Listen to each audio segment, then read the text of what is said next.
Okay, guys, so today's January 9th, 2023, and I want to give you a little bit of an update on the personal side of things and tie it back into our collective journey here in the cryptocurrency space. I'm rocking the new hat I got for Three Kings Day. Tell me if you like it.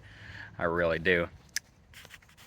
Basically, last Tuesday, my wife started having contractions. We were 24 weeks and 5 days pregnant when this started.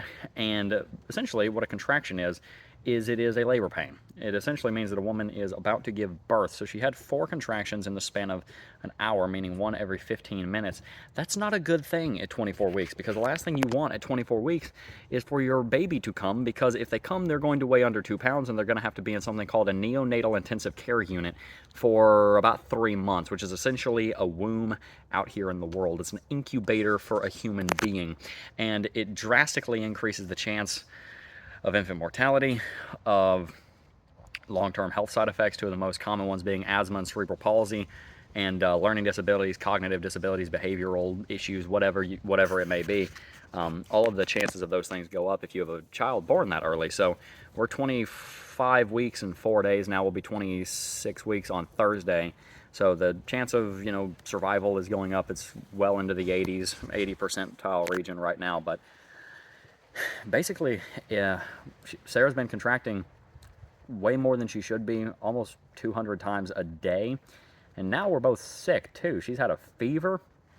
Um, Luckily, that seems to be getting under control. And also, it seems like her water may have broken. We don't really know. We can't really tell. And the tricky thing is that none of the doctors are taking us seriously at all. And if you're wondering, like, Jeb, why aren't you guys at the hospital? Well, we've been to the hospital. We've been to labor and delivery. We tried to go back.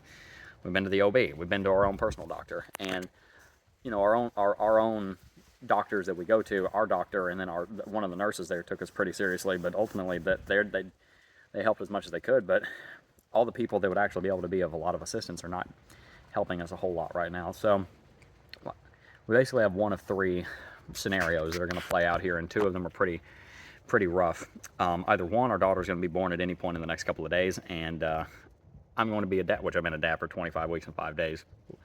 But either I'm going to get to meet my daughter, which is going to be awesome, but it won't be that awesome because just yet. At least I don't know. This is kind of hard for me to describe. Obviously, there's a lot of emotion attached to it. It obviously would be far too early, and she needs to stay in there. So scenario number one is that she's born massively early, and she has to be in the NICU for 3 months while she grows to be 6-7 pounds, the way she would be at birth. That would be very difficult on all of us.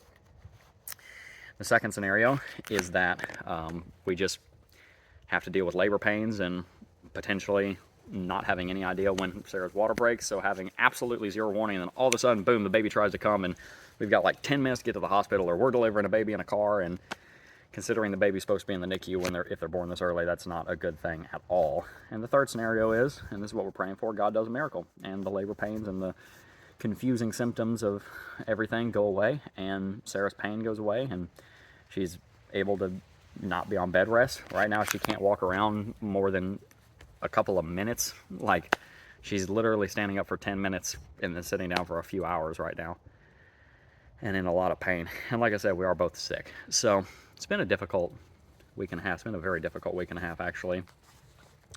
But I want to tie this into Bitcoin and crypto and also show you that there's a lesson in this. And by the way, obviously, we're talking about human life here, and this is a completely different ball game than crypto. So I in no way intend to conflate or make these two things morally equivalent. Just get that out of the way. I'm not a terrible father on that front. Obviously, I have a lot to learn, but the point I'm trying to make is that during this bear market, we have all had to wait for a long time, and the wait has become more and more excruciating as it's gone. This pregnancy has been very difficult on us. Sarah, for the first 23 weeks or so, would vomit almost every single day, multiple times a day. She had absolutely no energy, and she was pretty much bedridden just from the lack of any energy, and she couldn't really move. And so that was hard enough over the last 5 months or so. And then it got even worse with what's going on right now. But the good news is that we have total faith that there's light at the end of the tunnel. I've had a supernatural peace from the Lord ever since we found out we were pregnant, that our daughter was going to be just fine.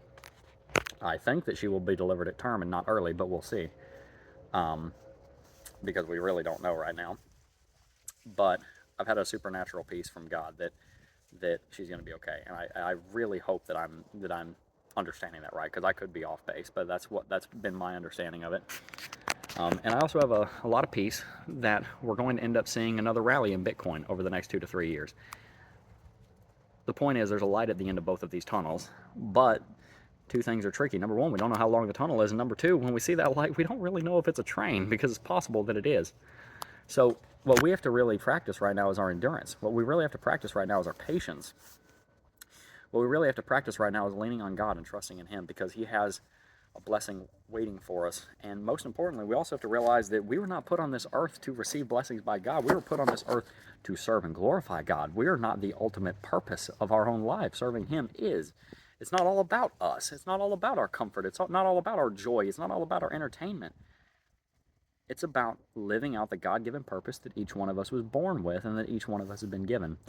And so that's where we are, is that we're trying to trust God, and we're trying to, put aside the flesh and put on the whole armor of God and walk in the Spirit and trust in Him and know that there's a blessing waiting for us, whatever it may look like, if we would trust in Him, both in cryptocurrency and also in this very difficult personal situation. So I want you to know, my wife and I were not discouraged. This has been very difficult, and believe me, the temptation to be discouraged is very, very strong. But Joshua 1:9 says something to the effect of, we have it hanging up on our wall. I'm surprised I haven't actually formally memorized this one, but do not be afraid or discouraged. The Lord your God will be with you wherever you go. I'm paraphrasing, but He told us not to be discouraged, and He gave us the way to not be discouraged through the fruit of the Spirit, which is joy and peace.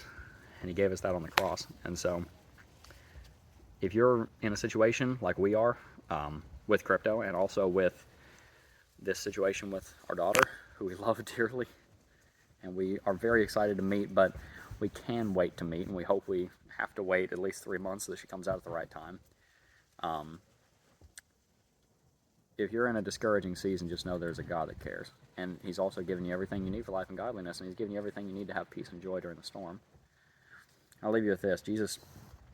Everybody knows the parable of Jesus walking on water, but a lot of people don't know what happened right after that. Jesus was walking on the water, and He called Peter out to Him to come off the boat, and so Peter came off the boat walking on water because he had faith in Christ. The moment that he took his eyes off Jesus, he started to sink. And Jesus said, "Why do you have so little faith?" And He grabbed him and pulled him up because He had grace on him. He could have let him drown, but He had grace on him because He loved him. Put him back in the boat. Peter was also walking on the water right up until the fact that he stopped trusting in God. Now, I'm not telling you to go jump off a cruise ship because you have faith in God. That was a very particular situation. I'm not saying that we can all do that. But in that scenario, he was blessed and he was comforted and he was kept safe because he trusted in God. And then when he didn't, and he took his eyes off Christ, that's when things started going south. And when he had to really lean on the mercy of God, which we have to anyway. So just don't take your eyes off of He who will comfort you. We are not, and I pray that you wouldn't during this time in cryptocurrency. All right, that's going to do it for today's video. Peace.